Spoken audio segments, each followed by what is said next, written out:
The San Andreas Fault is a geological formation in California that is still active today. It runs roughly 800 miles through California, from the Salton Sea in the south to Cape Mendocino in the north. The San Andreas Fault has been around for millions of years and is the boundary between the Pacific and North American tectonic plates. The fault is responsible for numerous earthquakes in the region, some of which have been very destructive. The most famous earthquake associated with the San Andreas Fault occurred in 1906, when a magnitude 7.8 earthquake struck San Francisco, resulting in widespread destruction and many fatalities. The fault continues to produce smaller earthquakes on a regular basis, and it is considered a significant seismic hazard in California. However, according to scientists, the next San Andreas disaster may be tame in comparison to Hollywood's imaginations. Movies have often been predictors of the future disasters, such as the San Andreas, which are notorious for their outrageous carnage and heroics. But in real life, all that has ever happened, and yet to multiply and happen again like never before. Earthquakes of a higher magnitude are estimated to occur after 200 years. This was confirmed when one earthquake hit San Francisco in the early 1906, causing rampant damage of 80% of the city and death of over 3,000 people. According to geologists, these are the intervals of large earthquakes on Parkfield part of San Andreas Fault, from 1857 to 1901, then 1922 to 1934 to 1966 in the same interval as you see. Several signs point to a chance that history might repeat itself, and such an earthquake might reoccur in the next couple of decades. But what really brings about all this? What is a fault? In geology, a fault is a fracture or break in the Earth's crust where the two sides have moved relative to each other. Faults are the result of tectonic forces that cause the Earth's crust to deform and undergo stress. When the stress on the crust exceeds the strength of the rock, it will eventually rupture, forming a fault. The movement along the fault can be either vertical or horizontal and can occur in a sudden and violent manner, resulting in earthquakes. Faults can be very large, such as the San Andreas Fault that moves more than 800 miles, making it the largest fault line in the whole world. It extends through California for then 800 miles beyond San Francisco and almost as far as San Diego.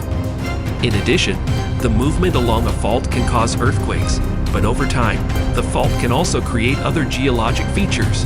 One common feature that can form after a fault is a fault scarp, which is a small cliff or steep slope that forms where one side of the fault has been uplifted relative to the other side.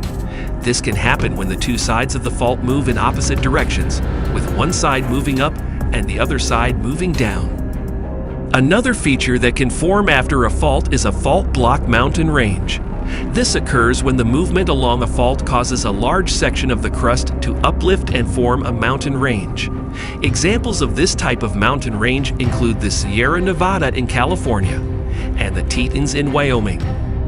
In some cases, faults can also create valleys or basins. This can occur when the movement along a fault causes one side to drop down relative to the other side, creating a depression in the Earth's surface. Examples of this type of feature include the Death Valley Basin in California and the Rift Valley in East Africa. The formation of features after a fault depends on the type of fault, the direction and magnitude of movement along the fault, and the geologic setting in which the fault is located. Check out this other video on how the fault in East Africa is leading to the whole continent splitting into two halves. Well, for the San Andreas Fault, we all don't know what will actually happen since it's still an active process, so anything can happen. Although researchers do have some hints, it is very difficult to predict in advance when an earthquake might occur. This was demonstrated when the earthquake that followed the one in 1904 occurred all the way in 2004.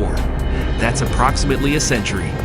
According to a 2006 study that was published in Nature, the San Andreas Fault has achieved a sufficient stress level for 7+ magnitude earthquakes.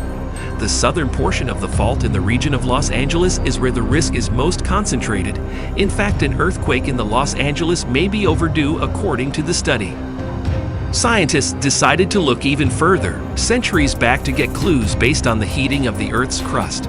A new project was formed called the San Andreas Fault Observatory Project, where researchers examined and discovered more about the all process. The researchers discovered a region where the biomarkers indicated warmth approximately 1.9 miles deep in coal. The journal Geology furthermore revealed that the area of the fault may have been the site of more than 100 earthquakes.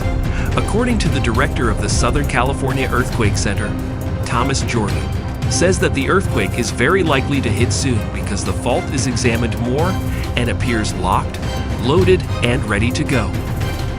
According to Rick Asta, professor of geophysics and department head at Colorado University, states that there are many realistic scenarios for major earthquakes up and down the San Andreas Fault zone. Geologically speaking, the San Andreas Fault system is proven to very large earthquakes, but what precautions should be done to reduce on the earthquake damages?